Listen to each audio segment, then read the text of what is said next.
Hello. Thank you for being here. I can see many friends from here. My name is Lucas Garibaldi. I'm the president of the Pollination and Bee Flora Commission from Apimondia. And I'm very happy to be here and to share with you this congress. Today we will have a lot of activities from the Pollination Commission with great talks from international scientists from all over the world. So we have 3 symposiums next door at 10 p.m., at 10 a.m., sorry, at 1 p.m. and at 3:30 p.m. And today we have the honor to have here Rufus Isaac. He's a professor and extensionist from Michigan State University. And Rufus has I admire his work a lot. He has a very nice and unique profile because he is professor and he's also extensionist. And he do both activities in high quality, so he can connect real problems of farmers and beekeepers and give solutions based on good science. So we need more people like him. Thank you, Rufus, for being here. So I won't take much time, so please, Rufus, come here. Thank you.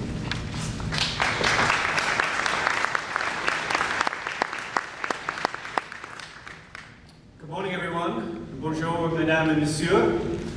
It's wonderful to be here in Montreal, and I'm so pleased to have the opportunity to speak to the Apimondia audience today about this idea of integrated crop pollination.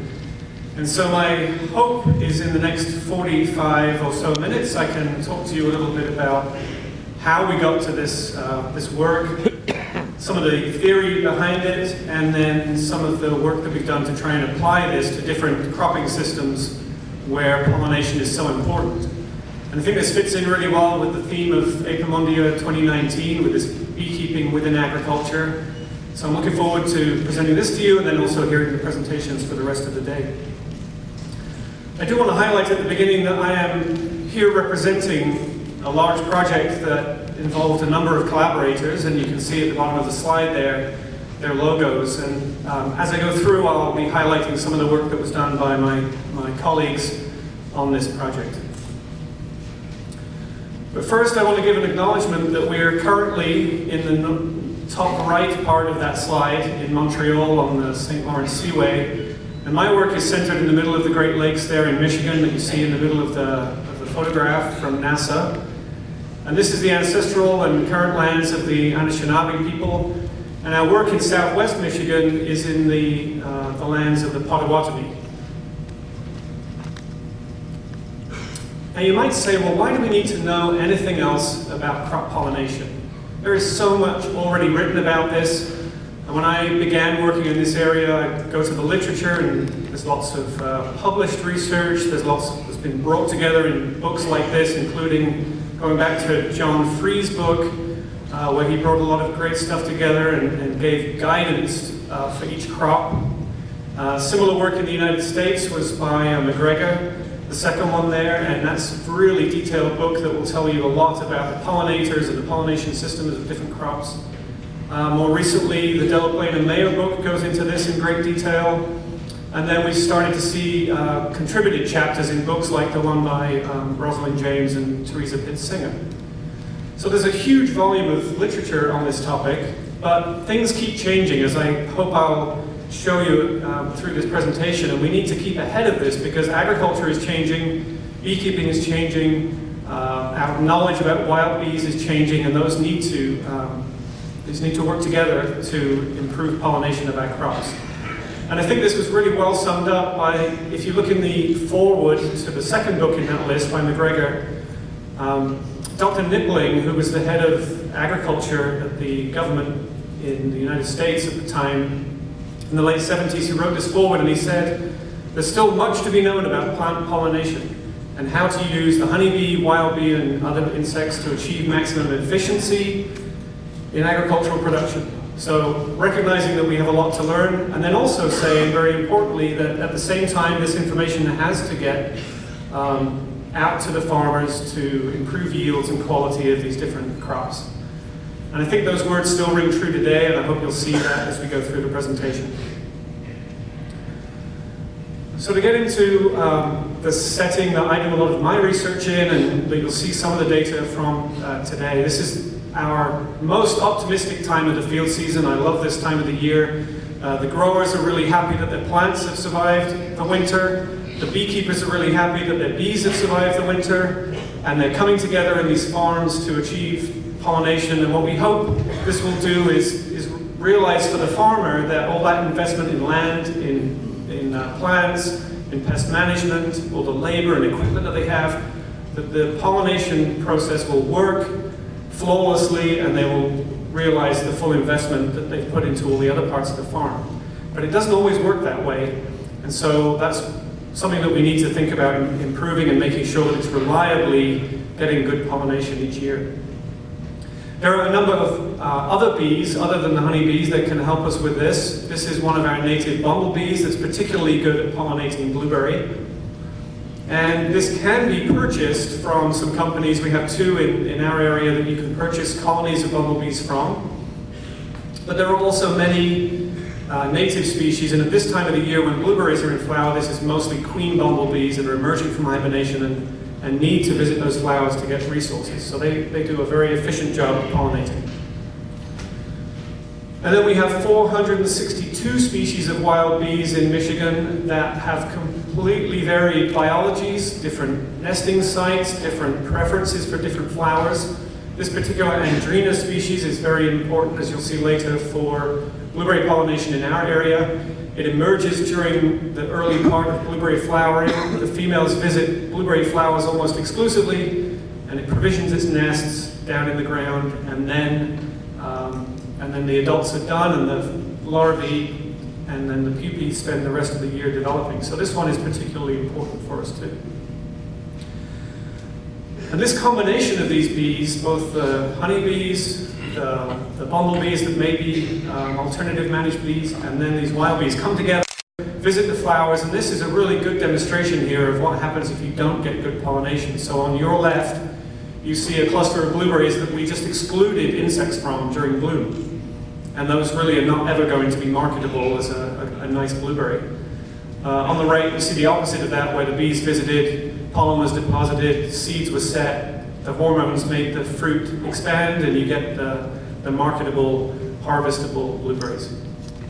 And this kind of pattern repeats itself throughout the kinds of crops that I work in that are so pollinator dependent. Just one other example here that's very stark is this image from Jim Kane of blackberries, where at the bottom, no insects visited, at the top, they got really nice pollination. And so it's really a community of bees that are doing this work. Honeybees are in the center of this image because they're so important, and that's why it's wonderful to be here at Apimondia, because you really understand this insect and realize its potential in terms of bringing it to farms for pollination contracts. But in addition, we were interested in this work in all the other pollinators. Bees are shown here, but there's many other kinds of insects that also visit flowers and move that pollen and help these crops be pollinated. And I'm not going to go through all the evidence that shows how important biodiversity is, because that's what you're going to hear a bit about that today, and there's a lot of that kind of work that's been done. But I just want to highlight one study that I think shows it very clearly. This was from a German and New Zealand collaboration, and they actually worked in Sulawesi, Indonesia, and they measured crop pollination in, this is pumpkin. So pumpkin flowers were put in different places that had different number of bee species. They observed the bees, they measured pollination, and you can see the response here is in seeds per fruit. So when you look at seeds per fruit in these pumpkin, you see that when there were very few bee species, there was low levels, that's that dark line on the left. They were actually also hand pollinating, and when they hand pollinated in those sites, they could have got really good pollination if there had only been enough different species of bees. So you have to get, in this situation, you have to get up to 9 or 10 species before you get that full pollination, and then presumably then the large pumpkin. They also looked at this in terms of the different guilds. So these guilds were groups of bees that did similar things. Some of them might have foraged high in the crop, some low. Some may have been more early morning active, some in the middle of the day, and the more kinds of these different gills that you have, that was a much better predictor of the pollination. And this just speaks to the value of biodiversity in this system in Indonesia, but that pattern is continued throughout cropping systems around the world. Recently, there's been a review that was put together, or analysis that was put together by Marcelo Eisen, and I really like this because it highlights how agriculture is changing. This is a comparison of 1961 to 2016, as you can see, and you look at the differences in colors in here, and it shows how much more agriculture is based on crops that are pollinator dependent. You can see a lot of change in the Americas. India stands out there, Russia has increased, other countries around the world are more and more growing these crops, fruits, vegetables, nuts, other crops, oil crops that need pollination. And this change is very important as we think about how are we going to feed people in the future, how are we going to continue to improve people's diets. We need the pollinators to be able to help this change. This same analysis also looks at the data year by year, and one thing they highlight here is that the dependence, the orange line there, which is what the pollinators are needed for, has increased much more rapidly than some other things they measured. And one in particular I want to highlight is there the land diversity. So this is the different kinds of land that are in these cropping areas, in these countries, and how diverse is that? Because we know that land diversity supports wild pollinators. Well, it's clear from this analysis that land diversity is not increasing as quickly as pollinator dependency. And so that suggests that we're going to run into some deficits, and we need to do other things in our farms to make sure that pollination can be achieved. This is in the context of the evidence that we're seeing a lot of this recently, but this is more a historical record of the early studies that really started to ring the alarm bells about the status of pollinators around the world. We have a study from the UK and the Netherlands that compared pre and post 1980. A study in Illinois in the center of the United States where they could go back to places that had been sampled 120 years ago and compare pollinator communities. And then in the bottom right, this was shown yesterday in another symposium, but this is the paper that looks at the bumblebees across the United States and showed that some were reducing in their range, others have now gotten to the point where they're on the endangered species list. Some species are doing quite well. So it's a mixed bag, but we are in general seeing reductions in wild bee communities, and then, of course, as you all well know, concerns about honeybee health. And although it's encouraging to hear that honeybee numbers, colony numbers are increasing, there's still this stress in the system, a need for forage, a need for health in all kinds of different pollinators. And this has been recognized at the national and international level. When we started our work, we were responding somewhat to the report that had come out in 2006 of the National Academies that highlighted all kinds of challenges with different pollinators. And more recently, this has been put together by this report on the right that just highlights how important it is that we develop strategies globally to support pollinators and pollination for support of agriculture.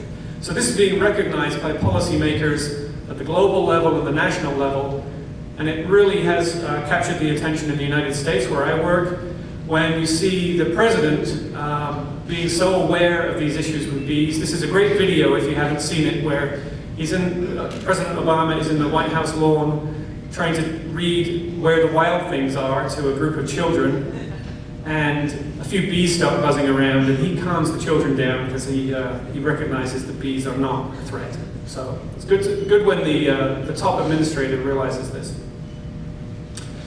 This kind of awareness has turned into some valuable documents to guide this into the next decade, and this one I wanted to highlight. If you haven't seen it, the Convention on Biological Diversity came together with the Food and Agriculture Organization, actually here in Montreal 1 year ago, and they put together a guide that lays out some of the directions for the next decade. So if you haven't seen it, I think that gives us some guidance. And our project that I'll talk about today is focused on 2.1 that's on that list, but you can see that there's connections probably for everybody in this room in certain aspects of what you see there in the Pollinator initiative.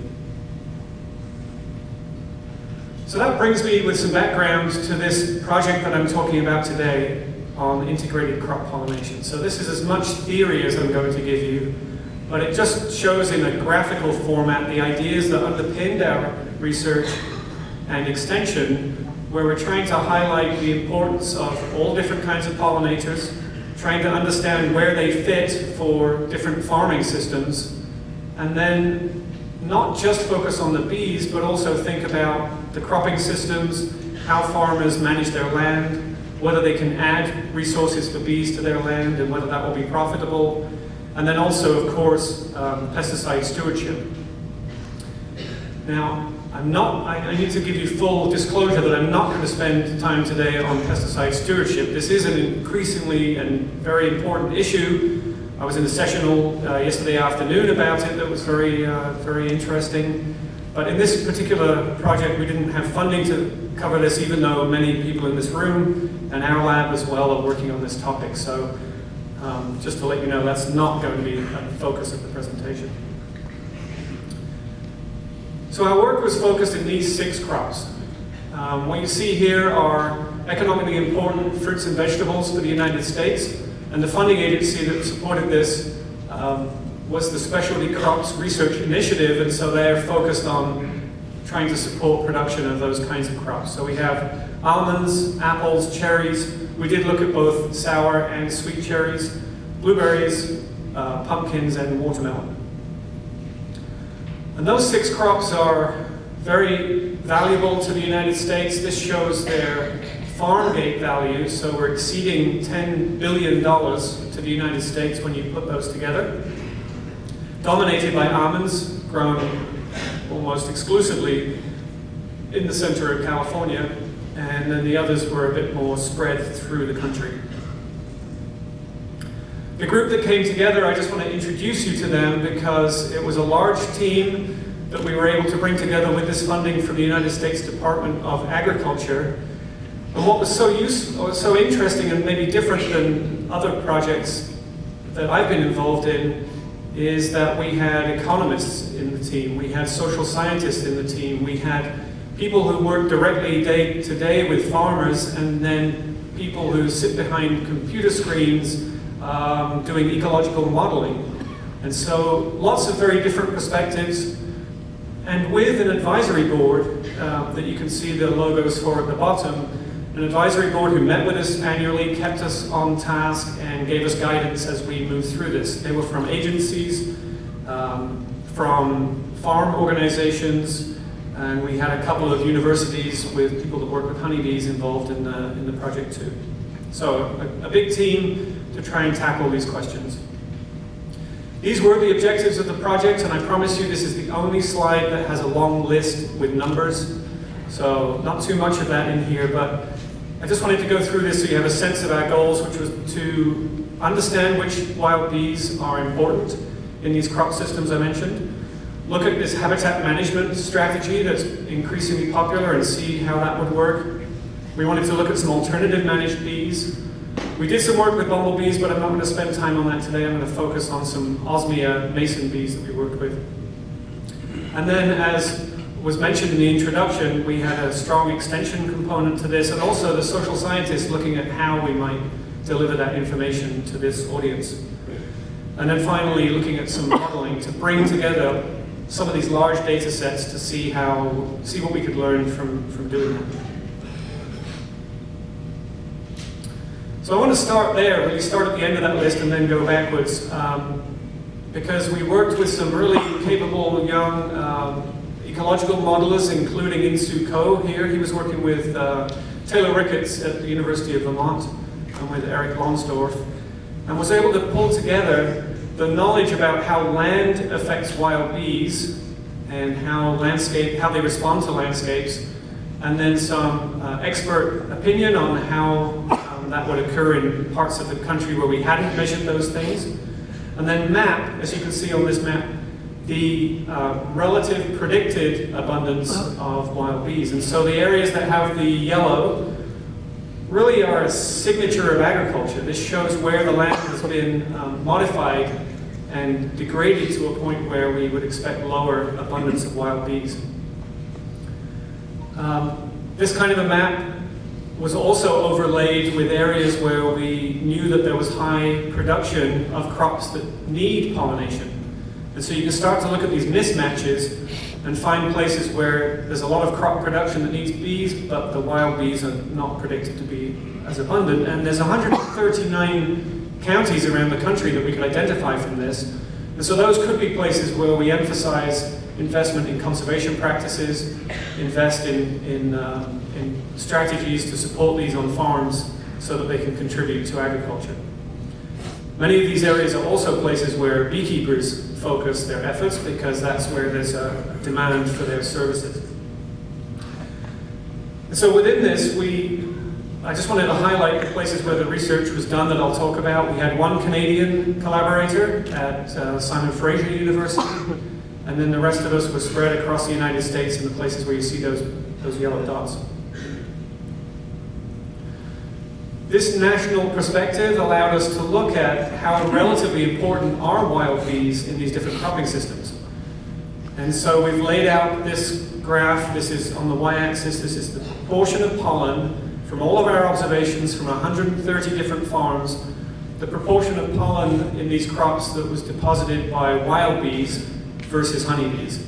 So if it's high, it's mostly wild bees. If it's low, it's mostly honeybees. And so you start to see the differences across cropping systems with pumpkins and watermelon, at least watermelon in Florida, being relatively high. In California, it's really challenging because there's a very intensive land use there. The tree fruit crops were somewhat in the middle.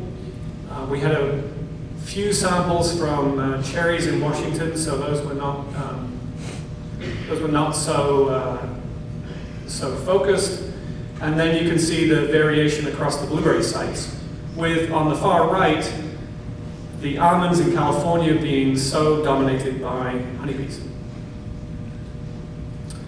Now, the work of James Riley here, he was able to then extrapolate those data across the crops that we're working with and show just how valuable this is to those crops, realizing a total number of 1.5 billion. And I don't know if that's a big number or a small number, but it sounds like a lot of value and is more, I think, more accurate than some of the estimates we've had previously because it was based on observations in those farms. Now, all those observations give us a really good opportunity to see which wild bees are contributing to these crops. And this is just one example from one crop in one of our states, the one that I work in, where Jason Gibbs, taxonomist who's now back in the University of Manitoba, collected a lot of bees and then identified them, which was extremely valuable to have that taxonomic support. And you can see the top 11 highlighted here in the center of the graph. That shows that we had a number of bumblebees, also a number of these ground nesting andrena bees that I introduced you to earlier, some sweat bees, a cellophane bee, one of the small carpeted bees. These are the wild bee. This is the wild bee community that's supporting this crop, and so we might be able to target our conservation now that we know which are so important. And we now have that information for all these different crops around the country. And I just want to highlight Angie Zhang there. She's a postdoc who's working on our analysis of how landscape affects these bee communities now. So switching from the wild bees to thinking about how we might support them in farms, habitat management is something that we hear a lot about. And I just want to spend a little time on the efforts that we've had to try in this project to try and understand and improve habitat management in farms. One of the things you see as people start to do this in different regions is that it doesn't always work out as beautifully as you see in some of those photographs. People will show you these sites where they've done plantings for pollinators, and they always show you the best site on the best day and the best patch of the planting, and it looks amazing. Such beautiful diversity. But we need some truth in advertising for this, because we have seen, and others have experienced, these sites where they, on the right there, where you have maybe an area of grass and weeds, and you put all this investment in, and you come back a year later and you just have more weeds and less grass, and you really haven't done what you were hoping for with planting new pollinator-supportive wild plants. And so we're hoping for what you see on the left there much more.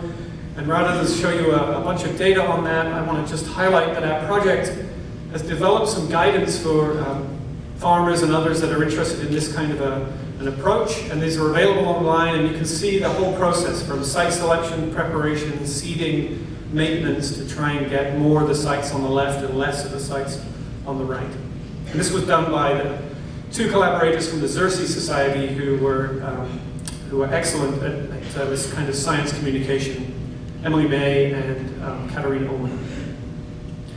The other issue that comes up with habitat management is, well, which plants should be planted to support pollinators? And we're focused much more on wild pollinators here. You may make some different decisions if you were focused on creating nectar resources for honeybees. But honeybees do visit these plants and get good pollen resources from them. So this is about a decade's worth of work shown in three papers here, starting with one in my lab, and then work in California that's been done under this project, and then another one more recently. And there's a number of labs around the country that are doing this kind of work as well, and we're getting a good picture of which plants in which region are the most attractive to these pollinators, so that we can work them into conservation practices. We do this work by putting out small plantings of each of them, measuring which bees and other insects arrive there, and then identifying those. And we end up with data such as this. This is one example from one time of the year in a study that we ran in my lab looking at bees, and then in my collaborator Doug Landis' lab looking at the natural enemies that are on the right there. But we also have the data at our website that's highlighted for the early season, the middle season, and the late season. And by looking at this through the season, you can think about how you combine different plant mixes, make different plant mixes to provide those resources through the whole season. One thing we also notice is that there's often strong correlation between plants that attract bees and the pollinators we're interested in, with plants that support these beneficial predatory and parasitic insects. And so when we're talking to farmers about this, this is really valuable, because we can talk to them about the benefits they may get from natural pest control, in addition to the benefits they may get for supporting pollinators on their farms.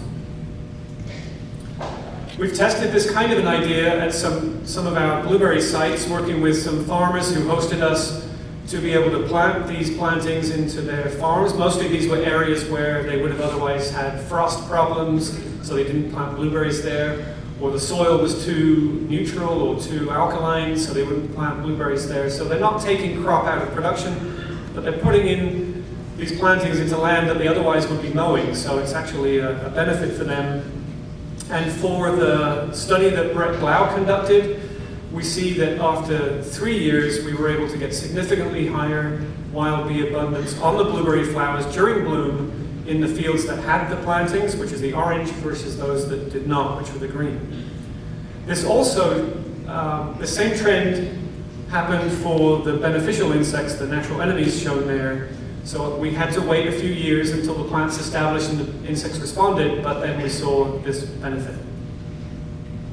Brett was also able to measure pollination in these different farms and showed a small but significant increase in the third year, that's 2011, and then another increase in both the edge and the interior of the fields in 2012, which was that fourth year.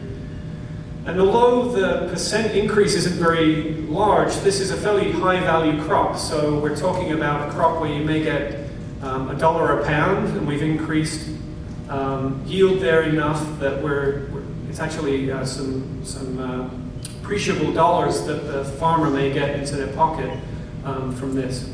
I also like to talk a little bit about that second year in the bottom, because although the yields overall are lower, that's because we had a lot of frost damage that year. And it speaks to the value of having these plantings for resiliency for pollination, Because in that year, although yields overall were lower, the percent increase is higher, and the price of blueberries that year was better. So that farmer actually did better compared to their neighbors that year by having those pollinator plantings there. And we can put some simple economics to this, where at the beginning you've spent a lot of money to establish these plantings, but over time, as that yield benefit comes along, you get to a point where you're making back some of the money you've spent. Now, this is not complicated in economics, because obviously if that graph continues to rise, you're going to make infinite profit from doing this, which is not likely. But it shows the decisions that the farmer can make and some of the options they have depending on the price they get for their berries and whether or not they want to go for a government subsidy to do this. And there are now a number of programs, because of the attention at the national level in the United States, which will pay farmers to do these good conservation practices on their farms to support pollinators, but there's all sorts of other benefits they get from these. I just want to highlight one that we have in our western part of the state in Michigan, which was focused on those counties because they're where we have the most fruit and vegetable plantings. And in this case, the farmer can get paid 90% of those relatively expensive seed costs, and then they get paid a rental for that land for the 10 to 15 years that they do the contract. So this is really a program that's had significant adoption, highlighting that if you provide the funding, farmers are willing to do some of this. But not everyone wants to fill out forms with the government and go to a government office. And so it's been great to see some nonprofits and other organizations come into this area, in this region of the country. And in some cases, they're motivated by saving the monarch butterfly or saving the pheasants. We've got a program that's for bees and butterflies as well that's recently come into Michigan. And it's interesting when you talk to some of the landowners about this and you learn that actually their motivation is nothing to do with bees. One of our blueberry growers, when we asked him about why he wanted to do this program, he said, it's a great place for me to find deer on my farm in October so that I can kill them. Now that wasn't what I was expecting, and it's not why we did it, but it is an example of how different motivations can get us to some conservation for the benefit of pollinators. So moving through this, I want to also spend a little time talking about alternative managed pollinators. There are not a large number of bees to choose from here, and it's a real contrast between all the knowledge that's been developed for managing honeybees and some of these other pollinators that we're still developing systems for and trying to learn how to manage them and how to do that economically. But I just want to highlight this one insect from some work that was done in California. This is the blue orchard bee. This is native to the United States, and there's a subspecies in the western side of the country that's managed for pollination. There are people who will sell you this bee. There are techniques for how to rear it that are very well encoded in some guides that you can read. And I just want to show you through the life cycle and then some of the experiences we've had with it that it does have some potential for crop pollination in commercial agriculture. So in the spring, these bees are mating and then the females are visiting flowers to provision their nests, to get pollen mostly and then some nectar. They're extremely efficient pollinators of the rosaceae, so this is almond, but they also do a very good job in apples, pears, and in cherries. They provision that nest with the pollen, and then in the bottom left you can see a photograph with a little egg laid on the pollen ball. And then that larva hatches and eats that pollen ball, develops through the summer, and at the end of the year they're almost ready to emerge, but they go into diapause at that point. And they can be held in cold storage. They can be scooped out of the containers that they nest in. And we can get some quite high densities and abundance of this if the effort is put in, so that next spring you can release those back into the orchard for pollination. And this is some of the examples of technologies that have been developed, not particularly complicated. In some cases it's just mailing cardboard boxes that have been strung together, and then it gives the bees a place to emerge in the dark, to come out and they poop and they mate and they fly and they go and start their pollination work. And you can see it photographed in very early part of the year in almonds in California. That's probably late February or March. They're just starting to get the flowers opening as these bees are released. And so we tested this under this project with collaboration from the United States Department of Agriculture lab in Logan, Utah, and then Derek Arts led this, traveling to California to these extremely intensively managed areas of almond pollination. This is in an area just north of Bakersfield. And throughout the orchard, trees were sampled for pollination, nutset, and yield. And then some of these areas had these blue orchard bees added to them. And Derek and the group were then able to measure pollination in areas that had honeybees as normal, plus the blue orchard bees, versus those areas that had the standard honeybee stocking. And interestingly, this data was published last year in Environmental Entomology, and it shows a significant increase in the green bars are the pollination immediately after bloom, that we could measure how much greater pollination we had. You come back a little bit later and you see, I think nutset is the blue, and then the gray dots are the measures of yield. And so overall, there was a significant benefit here in an intensively managed, honeybee-dominated area of adding those blue orchard bees. So that's promising. But there's a lot of economics to think about for this, because growers are already spending that money on honeybees, so is it worth spending the extra money on blue orchard bees? And this analysis was led by Insoo Ko, who I introduced you to earlier, and he collaborated with people working on the blue orchard bees and then some other ecological economists to think about all these different combinations of how many blue orchard bees per acre should be deployed, how many boxes they should be put out in, and how many of these tubes per box we should use, because all of these things cost money. And we really want to look at the combination of those that will provide the best profit. So on the left you see estimated profit in dollars per acre, and as more and more of these different combinations were used, he was able to estimate that the best overall combination was the 500 blue orchard bees in 10 boxes per acre, 400 tubes per box. So this is the kind of guidance that we can give people from this research on how best to do this. But you also notice that on the top right of the graph that there's a couple of strategies that are probably going to give you about the same profit.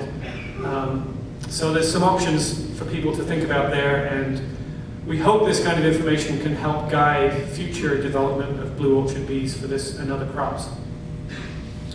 The other thing about these insects is that they don't have beekeepers to just come along and pick them up with a front end loader and move them and take them off in a truck.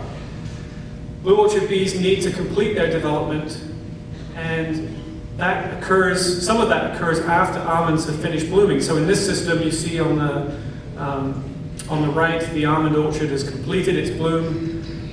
The group in California at UC Davis did a lot of testing of different native California species and found the ones that blue orchard bees like to go to when they're not in almond orchards. And so they tested this idea of planting a strip of these wildflowers down the side of the orchards. We had great collaboration from the almond industry to test this. And postdoc Natalie Boyle, shown here, was able to show that the bees placed closest in the orchard, but placed closest to these plantings, did visit them, did create more offspring per season, and she measured the pollen and showed that it was indeed pollen from those plantings that they were bringing back. So there's clearly a benefit, and they're using those plantings, but we did not show any benefit to almond yield of having these plantings or not, unlike that blueberry situation that I showed you earlier. So it's good for the bees, but maybe not good for the grower in this situation. So another strategy might be to pick up your blue orchard bees, if you can, and bring them to what I call bee paradise, or orchard bee paradise. And this company, Wonderful Orchards, that we collaborated with, has put an enormous amount of effort, time, and money into trying to understand if they can, at a large commercial scale, raise blue orchard bees. So this is 20 acres under a tunnel, or under a cage, where they figured out how to plant Phacelia and other native, Phacelia is in bloom in this photograph, but other native plants were there. And they could bring those blue orchard bees back to this paradise. They have the mud they need to make their nests, they have the pollen they need to provision their nests, and all of the tubes and cavities that they need. And so this technology has been really well advanced. Unfortunately, Wonderful Orchards is not pursuing this further. They've made an economic business decision that they don't want to do that anymore, but we've certainly got to a point, I think, where the technology is understood well enough that bees can be raised in large scale commercially for pollination. I also want to spend a little time talking about where growers get information. This is part of the extension aspect of this project, and our social scientist, Kelly Garback, was really interested to understand where should we be promoting this kind of idea if we want to get information to farmers. And so from a survey, she highlighted that it's not just extension where I work, and maybe not too surprising. Growers get a lot of information from beekeepers. So that's a group we're interested in connecting with, and today's a good example of that. But they also get a lot of good information from other growers. And so we've worked with some leading growers. These 4 in Michigan are our 4 growers that we work with in cherries and blueberries. And by working on their farms with their systems, we can hopefully have them be ambassadors for these ideas to the rest of the community. We also see extension plays an important role there, and so between growers, beekeepers, and extension, we've got over 75% of the contacts that growers make to learn about pollination. And so I think extension has a really important role to play. In the United States, we have about 3,000 extension offices. We have tens of thousands of extension employees, and these are people who are out in agricultural communities and are often the first contact that a grower will make when trying to get research-based information.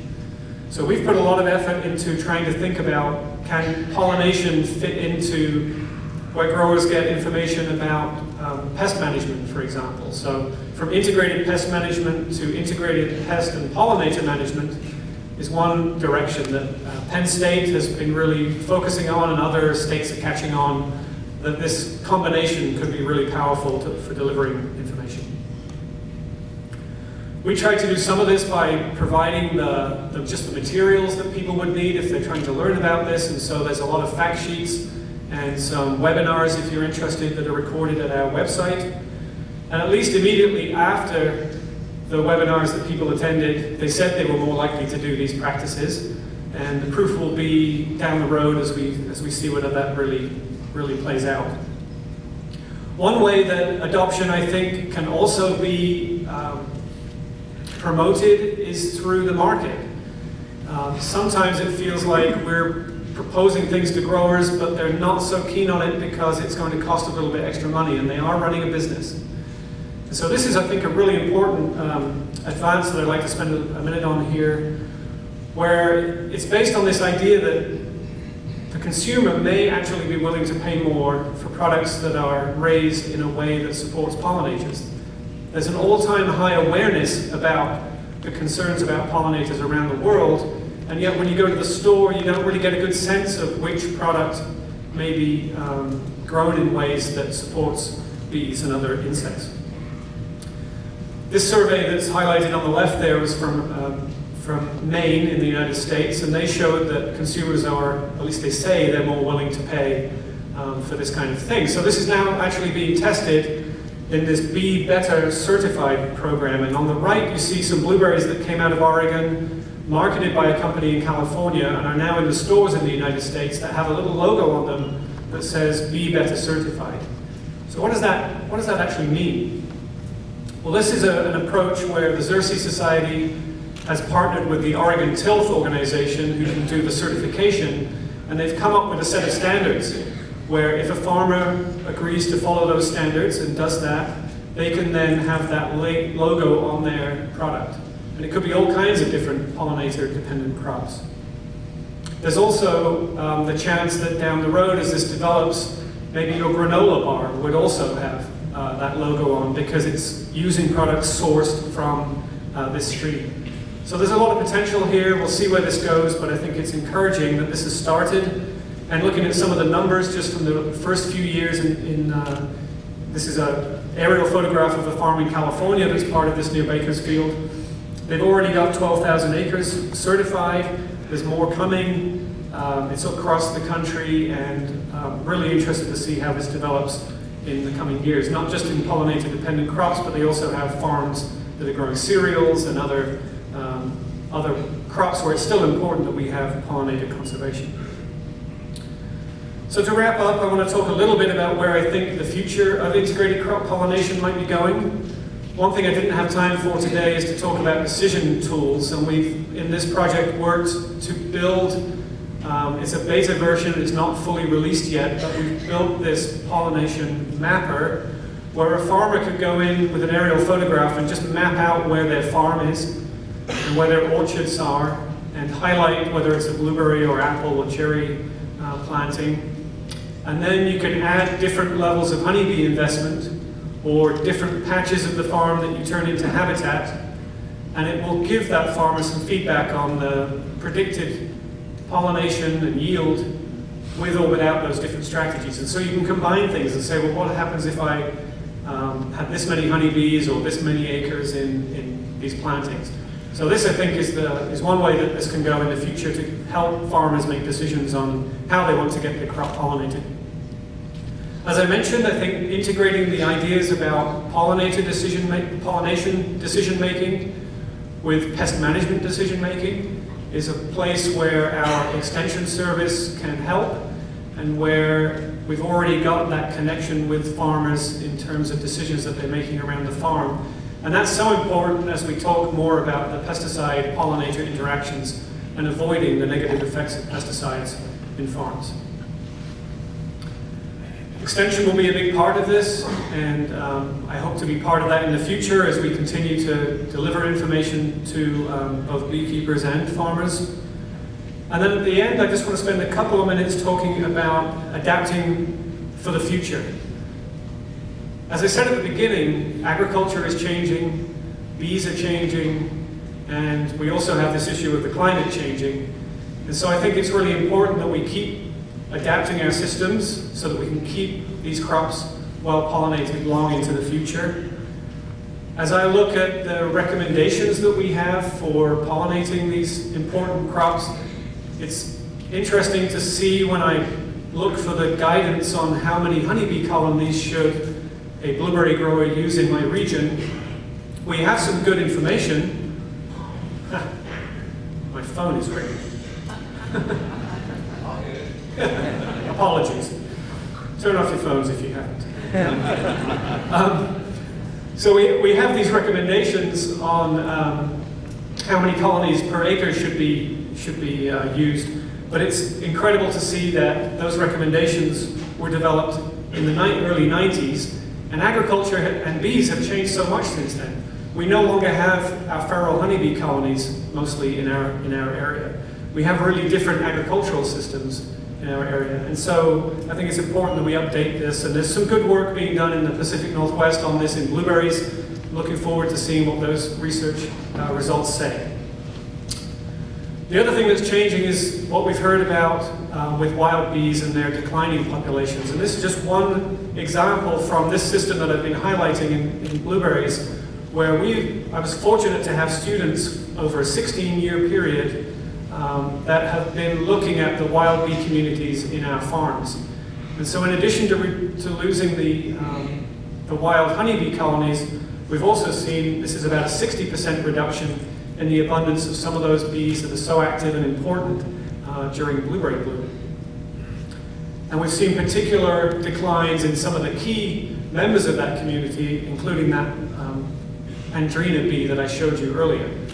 So without as many wild bees, I think we also need to be thinking about conservation in these farms and our stocking systems.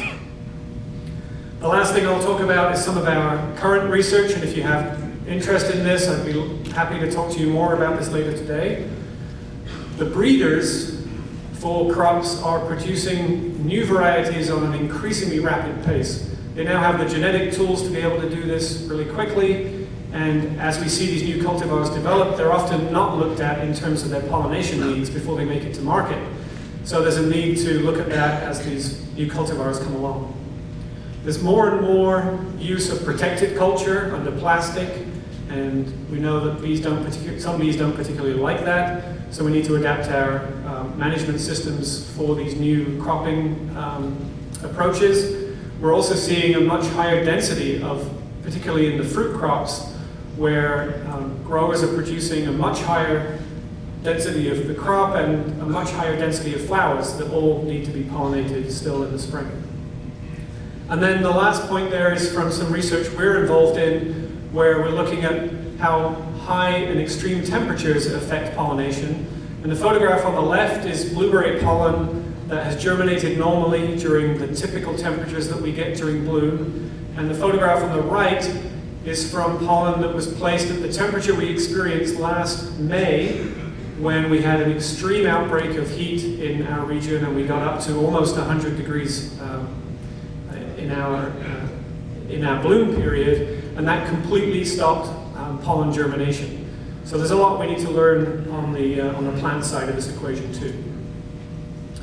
So I just want to wrap up by hopefully telling you that I think we've looked at cropping systems from around the United States here, some nuts, some fruits, some vegetables. I think we're learning a lot about how we can adapt and change pollination systems to keep these crops productive for the future, and that will be so important as people use these more and more in their diet and as we adapt to climate change. I just want to finish here by thanking the many people that were part of the Integrated Crop Pollination Project, our funding agencies in the top right there, and our group on campus this summer enjoying some ice cream in the heat of the summer. And if you're interested in the work that we're doing at Michigan State University, I just want to point out that website at the bottom right there, pollinators.msu.edu. And Megan Milbrath, who's here in the audience and part of our conference here this week, is leading this effort, and she's got a poster that you might want to look at about our work with European foul brood and honeybees. So thank you very much, and I hope we have a little time for questions. Thank you.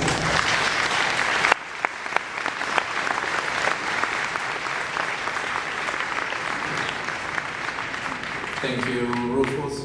That was a wonderful talk. Those who have questions, please come forward to the microphone. Otherwise, it's very difficult. So please, if you have questions, there are two microphones here, one on the right and the other one on the left. We have some minutes for questions. The Sulawesi study was really interesting in demonstrating that it took about 10 different types of pollinators to do the job for pumpkins. Do we have equivalent studies in the United States that says how many different kind of pollinators we need for optimal work? For pumpkins particularly, or in general? In general. So it's a crop by crop basis, but yes, I think that information is available for example, how many pollen grains you need deposited on the flower and how many visits by particular bees can do that. So I know, for example, for the crop I work mostly in blueberries, honeybees do a great job at that if they visit multiple times. Some of the wild bees can visit once and get the right number of pollen grains deposited. In terms of numbers of species, I think the same relationship would still apply, that greater diversity will support more pollination, but I don't have a specific answer for which species on which crop. Thank you. I have a question for you in relation to the portion of your talk where you were describing this return of pollinator plants in crop areas. One of the narratives that I've heard my entire life, and not just about pollinators, but about wildlife, is that farming has become more efficient in the amount or percentage of a particular piece of land that is actually usable for crops. So areas in the past, such as fence rows, ditches, farm access roads have now been taken over for cropland. So if they're doing this, if they are putting these pollinator areas back in, are they actually reducing their crop size? Or was that previous narrative not actually true? And was it just lost pollinator plants in these areas that weren't being used? And if that's the case, did that occur as a shift to no-till farming, which requires a higher use of herbicides? And if they're returning those pollinator plants to those areas, is that going to be more difficult to maintain because of the higher use of herbicides in modern farming? Big question. That's okay. It's a good question. Thank you for asking it. So the question is about land use change and whether bringing these plants back would work in modern agricultural systems. So I think you're right that as agriculture has become more intensive, we've lost a lot of the flowers that historically would have been resources for bees and other pollinators.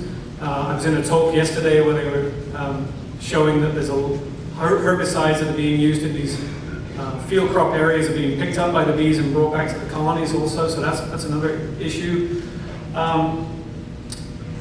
But I didn't, in the work that I've done in these perennial crops, I didn't ever have a grower who was willing to take out their crop to put in pollinator plantings.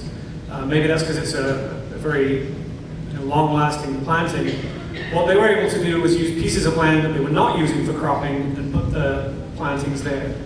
So that's maybe a different setting than the situation you're describing. I have seen studies though, and there's a classic one that Winston did, where they were able to show that taking out a certain area of canola and converting that to pollinator habitat ended up with a higher overall return for the farm because of the pollination that was provided to the remaining canola fields. I don't remember the percentage of it, but there has been some work to look at that idea in an annual cropping system.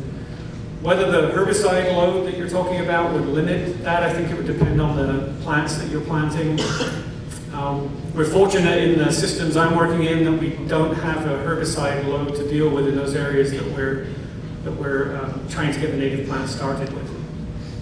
We have time for 2 more questions. One here and the last one here. Yeah, I like to convince my neighbors that I'm growing a managed wheat patch. But the last 10 years we've been planting a variety of plants and I've noticed a difference in the wild bees as well as honeybees that helps our queen rearing operation and reducing robbing and stimulating the bees, so it's very effective. And I'm working a lot on it with Extension, Washington State University Extension. I work a lot with growers and there's interest in doing this. The problem is the cost. And how do we get costs? And there's a lot of snake oil pollinator packs out there that really aren't very effective. But how do we go at addressing the issue of reducing the cost for wild or dicots that are good for bees and pollinators that farmers can plant in significant quantities? But if you're looking at acres, you're looking at major investment. Yeah, that's right. So the question is about the cost of the plantings, and it is true that they are much more expensive than some of the other cover crop type seeds that you might be interested in. We've tried to highlight the long-term nature of the benefit that you get, so you can think about maybe amortizing the initial cost over that period of time, but of course you still have to pay for it up front. I think some of those programs that I highlighted in our area have been really important because they are shifting some of the burden of the cost away from the farmer, but at the same time working, I think, on trying to understand which species are the best so you can get the most bang for your buck out of the seeds that you do spend the money on is part of why we're doing the work we're doing.